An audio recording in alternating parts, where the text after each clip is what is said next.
Now, before we start with the meaning, we'll have to understand some basic fundamental principles before we go inside the text.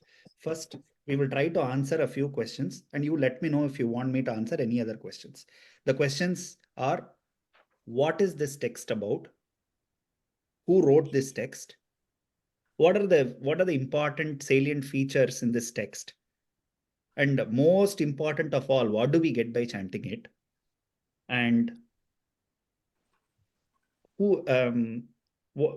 this text talks a lot of mantra shastra. So do I have to know any mantra shastra for that, or can I learn it? How to chant it? Can we normally chant it, or are there any specific rules for this? Is there a procedure to do it just like how we do our Durga Sapthashati, Sahasranama, Lalita Sahasranama Parayana? Is there any specific rule, any specific days? So these are the questions, basic questions that we will answer.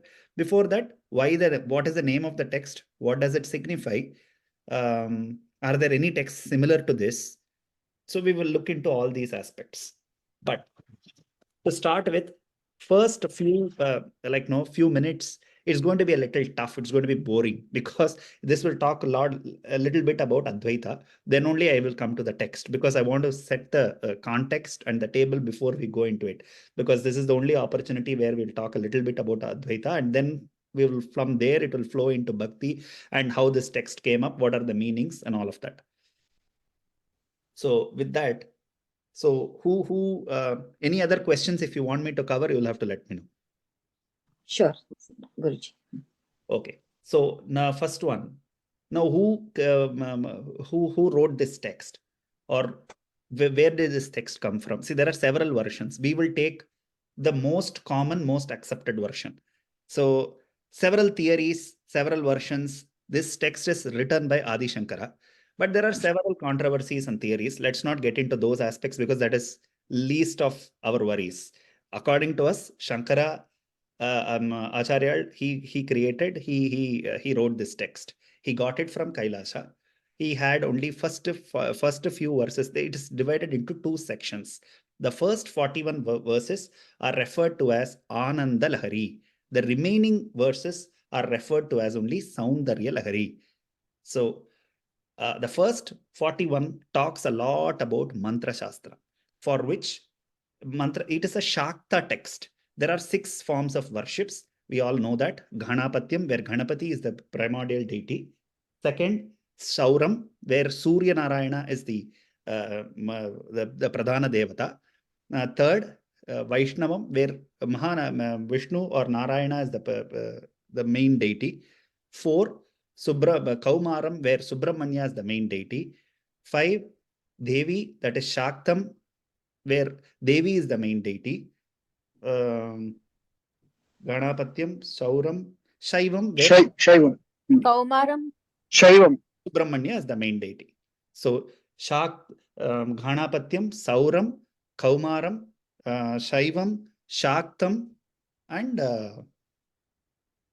what did I leave? Ganapatyam, Sauram, Vaishnavam. Vaishnavam, Shaktam.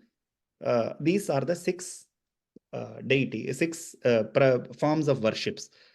6 out of 6. This is a yeah, tell me, you have a question. Yeah, Ganapatyam, Sauram, Vaishnav, Ganapatyam, Sauram, Vaishnavam, Kaumaram, and Shaktam. You said the 6th one? And Shaivam. So by their names, you will find out who are the main deities in there. Now, this text is a Shakta-based text, where Devi is worshipped as the Parabrahman, or the Moola Prakriti, the Parabrahman, or the main deity. Or if you see Shakti Panchayatana Puja, you will see there are several Panchayatana, Shiva Panchayatana Puja, Shakti Panchayatana Puja, Ganapati Panchayatana Puja. So there are several Panchayatana Pujas where the central deity or the main queen is the main deity of that worship. So here in this is a Shakta-based text. So for the first 41 verses, we'll talk about Mantra Shastra. All Mantra Shastras, Tantra Shastras. So each one of these shlokas is a prayoga. When I say prayoga, they have their own yantras, they have their own palashruti, they have a specific mode of worship to attain a certain benefit. we are not going to look into the text on that format. I personally don't want to do it. The reason is chanting the text itself. We are going to look into detail about it. Itself is the most is the itself is the palam. So palam apicha vanchasam adhikam. We will talk about it. So we should not be looking into narrowing ourselves. Just look into that shloka, the particular yantra, the different naivedya for every shloka, and as a number of days of worship, number of times of chanting it. There are several aspects to it. We are not going into touch those aspects because those are all prayoga for kamyartha palam. Means you want something Material. that's a separate form of worship. Yeah. Sorry. One quick question. You told the first 41 are mantra shastra, right? Mm-hmm. And the remaining is what? Saundarya Lahari. It is just a poetic description of the Devi. First 41 you told Anand Lahari. Sorry. We'll talk about Kundalini Shakti, how to raise it, what are the forms, what are we supposed to do, how will we get that, how to realize that, what are the steps. So it will talk about all chakras, all nirupanas of those chakras. So it is like that. But from 42, it will talk about the description or the beauty of the goddess. Oh, okay. 42. Now, also, Anand Lahari and Saundarya Lahari is just one text, right? It's not two different texts. no, it's the same text. The first 41 is referred to as Anand Lahari. The first 5 shlokas which we did today are all Anand, part of Anand Lahari. From 42, you will see it is referred to as Saundarya Lahari. And one more thing, you told Adi Shankaracharya got this text from Kailasha. What does that mean? Yes. So he went to Kailasha, the abode of Shiva. He worshipped Devi and Shiva over there, Mount Kailash. So he went, he had a darshan, and while coming back, he got this. So the Nandikeshwara did not allow him to take the full text. Again, this is one theory, one theory where Nandikeshwara said the entire we cannot give anything from here. Kailasha, nothing should be taken out. So they had a tug of war, and finally, Shankara was able to get only 41 out of the 100. Originally 100 was there, but he was able to get only 41. So then he went back to Devi and said, I got the text, but Nandikeshwara snatched it away from me. I have only whatever I have. So she said, no problem. Whatever you have, you take it. Remaining, you complete it. So that is why he got it back, and he started to complete it from 42nd shloka till the 100th shloka. Oh, okay. So the remaining after 41, he composed it. He composed, yes. Oh, okay. Got it. But on the whole, we don't split it. We call it as Acharya Bhagavat Pada Virachitam, means written, the entire text we call it as, it's for easier reference. No, we call it as Saundarya Lahari written by Adi Shankara. That is how we call it. Okay. All right. Yeah. Thank you. Yeah. Okay. So now a few exercises before you will have to do it. It'll be interesting exercises. One is Saundaryaha idam. Iti Saundaryaha, Sundaryaha idam. So it talks about Sundari. So there is only one person who is referred to as Sundari. Shri Sundari Sadaka Yatrasti Bogaha na Tatra Mokshaha, Yatrasti Mokshaha na Tatra Bogaha, Shri Sundari Sadaka Pungavanam Bogascha Mokshascha Karastayeva. What is this? There is a shloka. What is this shloka? This is Tantravakya. What does this mean? Yatrasti Bogaha na Tatra Moksha. Where there are desires, there is no moksha. Where there is moksha, there are no desires. Yatrasti Bogaha na Tatra Moksha. Yatrasti Moksha na Tatra Bogaha. Param Shri Sundari Sadaka Pungavanam.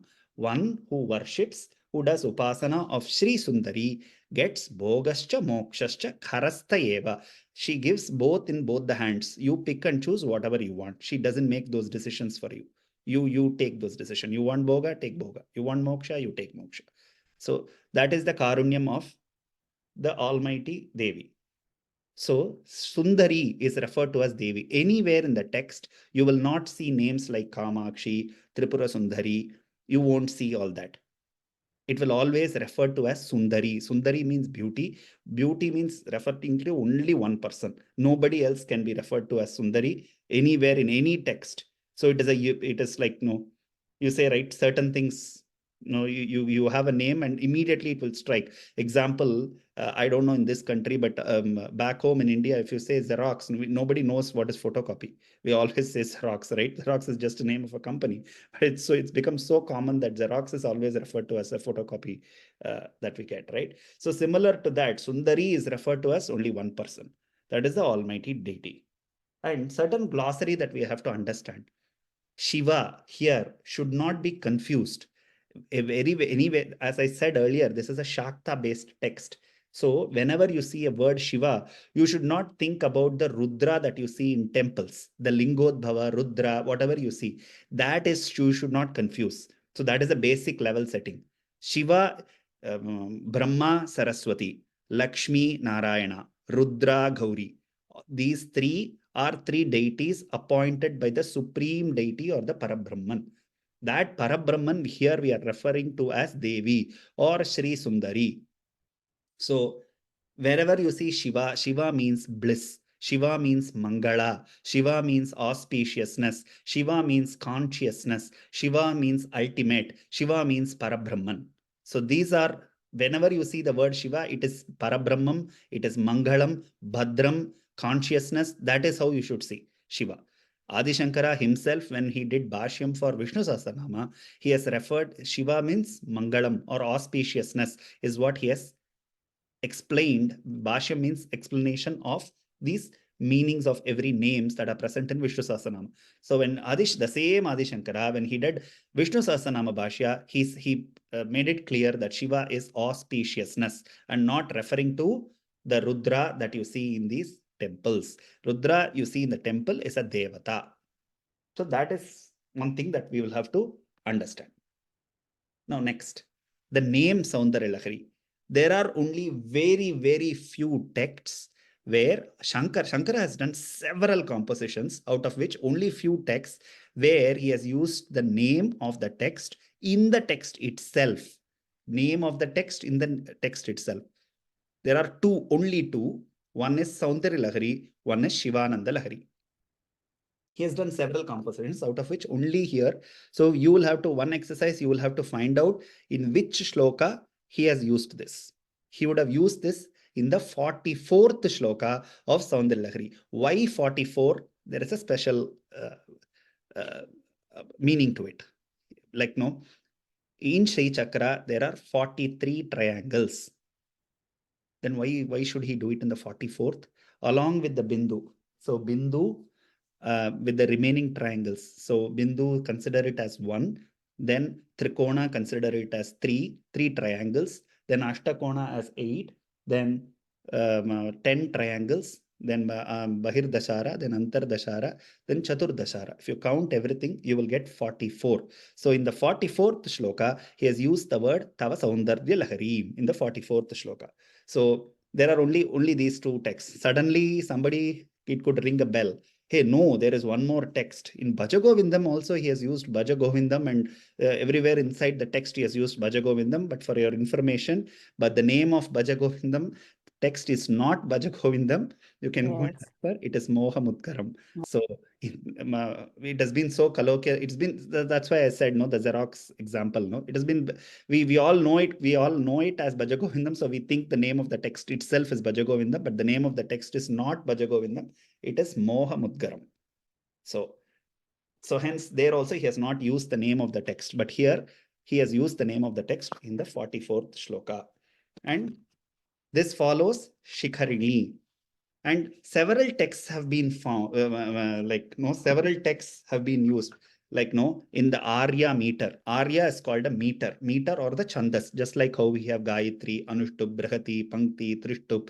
So many Chandases are there. Similarly, Arya is also a Chandas. Arya Vrittam it is called. And this Arya Vrittam also has 17 Aksharas. So many great scholars have done it in Arya Vrittam. So Arya Dvishati, this has been done. Then Saundarya Lahari, then Arya Shatakam has been done. There are there was a Acharya called Mukacharya, or the mute, the Acharya. So he composed something called Shatakam. Shatakam means 100. But now you will wonder, Saundarya Lahari has 100 shlokas. Why he did not call it as Saundarya Shatakam. Why did he call it as Saundarya Lahari? It's a very important and interesting fact. Shatakam is something, Shatakam means 100. You can define something and call it, no, this is the beauty cannot be defined. Now, beauty means it is not just the physical beauty, right? We meet people, we talk to them. When we enjoy a cricket match also, no, we say it's a beautiful shot. What does that mean? When we go no, attend a party, come, no, it was very beautiful. It's just not the external things, but also the internal things that make you happier, right? That is only referred to as beauty. So here beauty should be understood as everything that is so pleasing to you and everything that gives you what you want. That is how we have to understand the word Saundarya or the beauty here. And so in this Saundarya Lahari, that is why instead of Shatakam, he would have called it as Lahari. Lahari means it is a wave of bliss. So beauty here should be, you know, anything that gives you calmness and settles back your mind to its original state. Now we will talk about it a little more as to what is original state, what is the current state. So when we come there, we will understand. But for now, we will try to understand it as anything that pleases your mind, keeps your mind calm. That is that we call it as beauty. Here, this is an ocean of bliss. So that is why he referred to as Lahari. Only in two places he would have referred to as Lahari. One is Saundarya Lahari, other one is Shivananda Lahari. Now, another question can come. In Shivananda Lahari also, the main deity there extolled is Shiva. And he uses the name Shiva prefixed to that. Shiva Ananda Lahari. He has used it. But why not here for Saundarya Lahari? Well, Saundaryam means what? It's just beauty, right? How it does not refer to any deity. He did not say to anybody. He did not refer a name. He just said Saundarya Lahari. Why is that? That could be one question for which we will see an answer. So he could have written it as Devi Saundarya Lahari, Amba Saundarya Lahari. He could have written it as anything, but he did not do it. He just referred to as Saundarya Lahari. That's all. Because similar to the Xerox example, no? For some people, for some specific identifications, we don't need the exact names. When we say beauty, when we say bliss, here again, beauty should be understood as not external beauty. It could be external beauty as well, but not just external beauty. It is on the whole, we have to call it as bliss. So the ocean of bliss is the exact English translation that we can give for Saundarya Lahari. So since it is bliss and it is the ultimate bliss, there is no way he can refer to as a devata or a deity associated to it. It is just bliss, means which refers to as the supreme Brahman, which is the ultimate shikaram of this. Shikaram is the tip or the crest of anything. So that is why here he has not referred to anything as Devi or no, he has not prefixed it with any names. He has just given it as Saundarya Lahari. Now, I think I've covered, but a few more things in detail. Do we have time? Yeah. Okay. Another 5-10 minutes. So now we will see. Now another question can come. This same Acharya who has done Prasthanatraya. Prasthanatraya means 10 Upanishads, Gita, Bhagavad Gita, and Brahma Sutras. These are referred to as Prasthanatrayas. So the same Acharya who has talked about Advaita, who was a profound scholar of Advaita, he propagated Advaita. Why should he talk about beauty? Now, when we see into the shlokas, you will many questions can come into your mind. One, he being a sannyasi, how he has described a woman in such a detailed manner. How is it even possible? He was a brahmachari sannyasi. He was not even a married sannyasi. He was a brahmachari, and he directly from brahmachari he went to a sannyasa. How has he able to do this kind of varnana? That could be one question. We will try to find the answer to that. Second, he has always talked about in every Upanishad. That is why I explained this Prasthanatraya in Brahma Sutras, Bhagavad Gita, all the 10 Upanishads. He has talked about profound. No, if you look into it, he'll talk about Maya, he will talk about Avidya, he will talk about Jivatma, he will talk about Paramatma. This is so complex. And he will talks about different types of Satyams.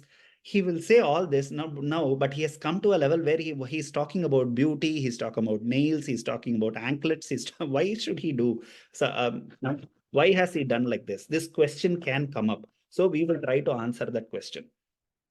So I'm trying to connect the dots from Advaita to the Shakta Saundarya Lahari, why he has done this. That is the purpose of answering this question. The first one is Advaita basic fundamental principle is Chit Sadhananda Brahma Swarupopi Atma. He is defining what is Atma, what are the types, and how it is associated. Does it have anything? So when we say Parabrahman, how do we Manovacha Magochara? It cannot be described. It cannot be attributed to anything because there is no second to it. Only when you have a second, you can use a phrase like a simile or something and say this is equivalent to that. So otherwise, you will not be able to attribute it. Now, when we say about Parabrahman, we call it as, it does not have a name. It does not have a rupam. Anamam, arupam.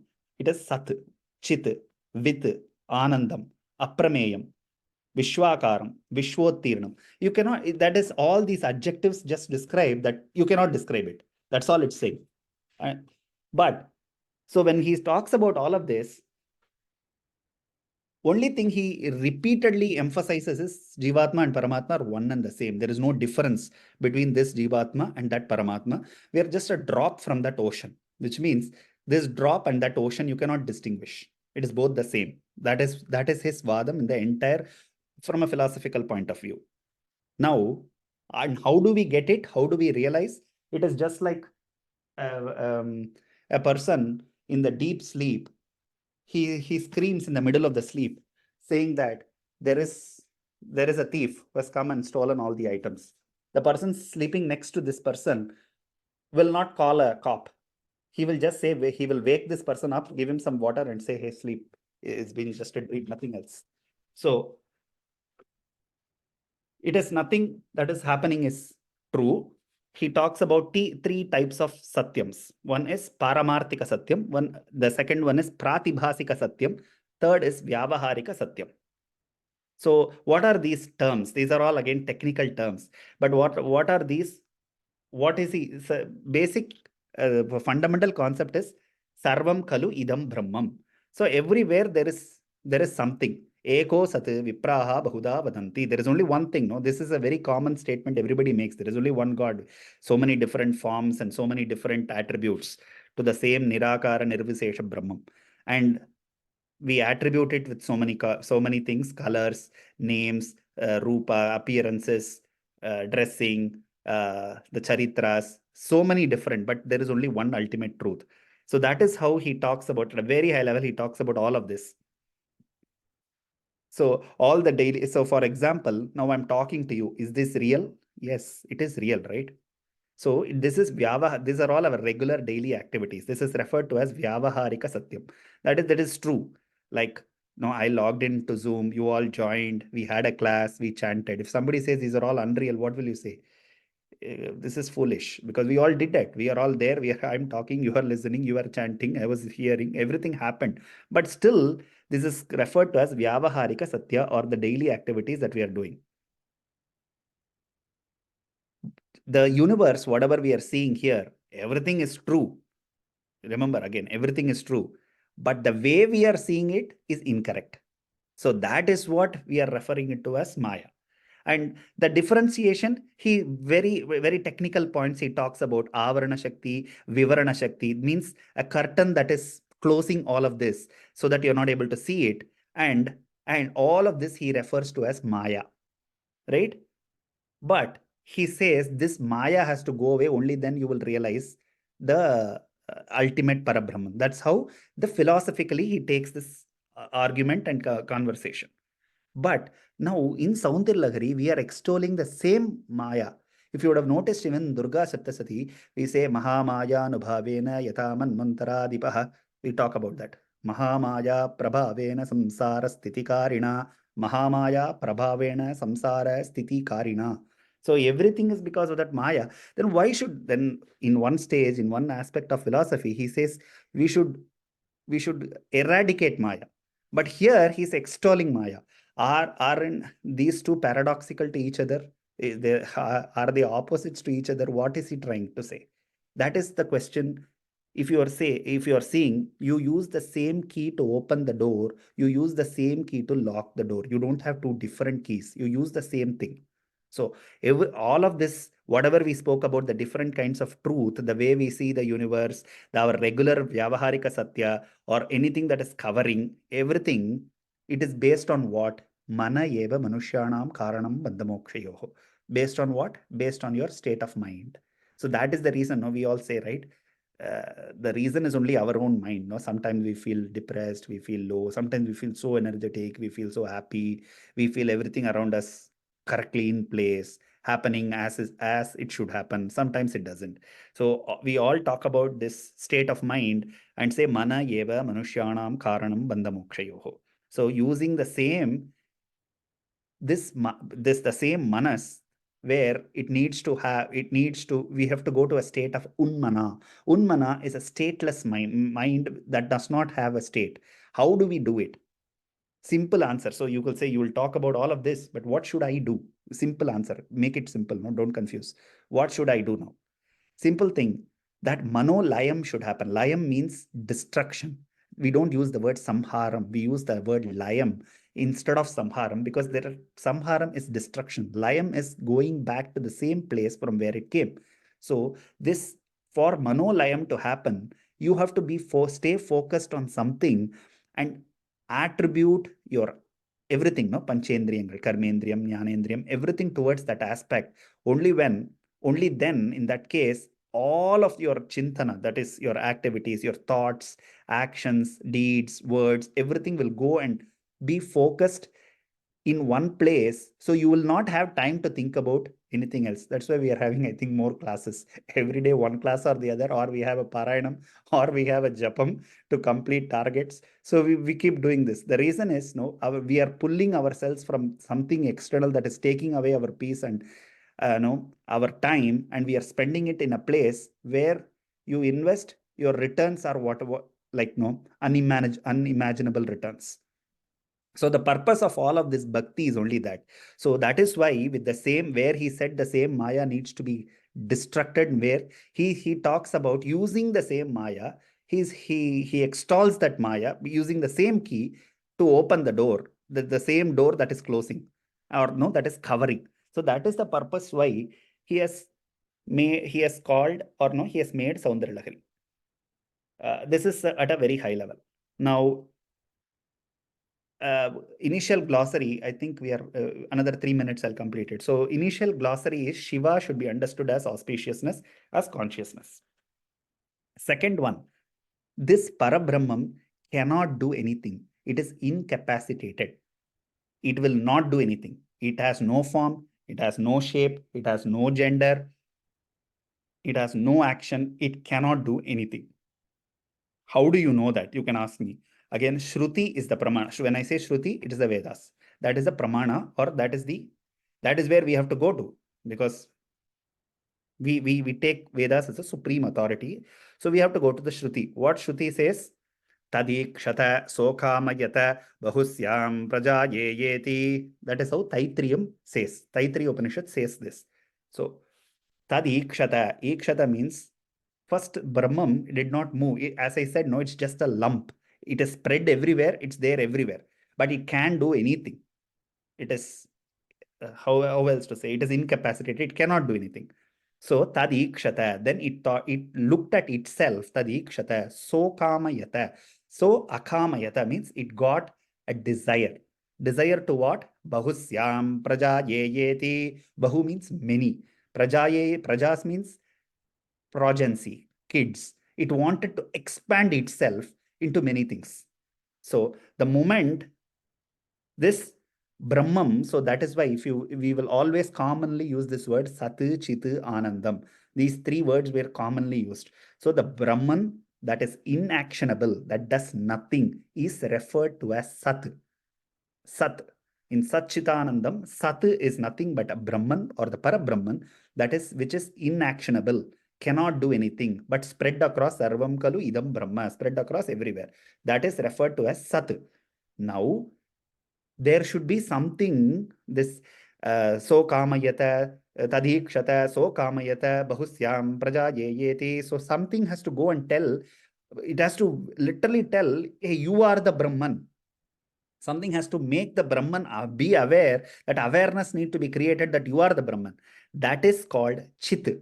And we are referring to Devi as Chit. That is why she is called as Brahma Janani. Because to Brahman, when I say Brahman, it is not the Chaturmukha Brahma, it is the Parabrahman that is spread across everywhere. To that Parabrahman, the person who teaches the Parabrahman that he is the Parabrahman is nothing but the mother of the the Brahma Janani. Janani means mother. So only the mother tells the child that, no, this is your name, this is what you are supposed to do. So the person who teaches the Brahman that it is the Brahman is Chit. Now, when this Chit went and said to the Sat that you are Brahman. Now, I think we are clear of these terms, right? What is Sat? What is Sat? Is inactionable Brahman, that is Anamam, Arupam, Achintyam. It cannot do anything. Vishwakaram, Vishwotirnam, spread everywhere, but cannot do anything. So this Chit goes and tells that Sat that you are the Sat. So that means who is the Guru? The Guru comes, and that is why Devi is always referred as Guru Mandala Rupini, Guru Priya. Now you should not confuse Shiva, Parvati, Gauri, Rudra. You should keep it separate. The Parabrahman. So to the Parabrahman, something needs to go tell the Parabrahman that you are the Parabrahman. So two terms, Sat is the Parabrahman, Chit is the person who teaches, or the entity that teaches the Parabrahman that is the Parabrahman. So that is Chit. Now, once it went and said to Sat that you are Chit, think of these three for our understanding as three entities. So now Sat in our case, Mahamaya or Devi, she tells Sat that you are the Brahman. Immediately when she tells that, Anandam appears or bliss appears. So Sat, Chit, Anandam are the terms that we will be using here. So these are the meanings of Sat, Chit and Anandam. So the moment you realize that you are the Sat, you get happiness. So think of a beggar who's, just one example, we'll finish it. One beggar who's sleeping. He has a ton of gold underneath his bed, but he's sleeping, he's cribbing, he's a beggar. He's looking upon for alms to even survive for his daily food. There is another person who came to that beggar and says, hey, you are sleeping on top of something. Can you break it and open it and see? He comes and tells. The moment the beggar breaks that treasure box, he finds tons of gold over there.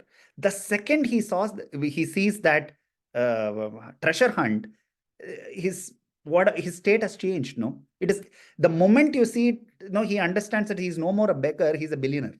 So what it took, there was another person who came to this person and said, "Boss, open your eyes. You are sleeping on something and you've been begging. Did you ever open this and see what is there inside? Open it now." All this while, this guy had the money. He was a billionaire all the while. He did not know that he was a billionaire. It needed some other person to come and tell him that, no, you are not a beggar. Open this and see. That's all the other person did. So now associate this with the Sat, Chit and Anandam. So till here we will stop. I wanted to cover first shloka, but no, before that we have to set the table to understand some concepts. Tomorrow when I say Sat, you should not get confused. What am I talking about? Sat, Brahman. Chit, the Chit goes and tells the Brahman, nothing but the Guru or the Devi. That is Chit. When Sat knows that it is Sat, then Anandam appears. With this, we will stop today's session. Tomorrow's session will complete. I think we are moving faster. We'll complete 5 more shlokas and look into the meanings of at least. Once the introduction is over, I think at least 2-3 shlokas meanings we'll be able to see per class.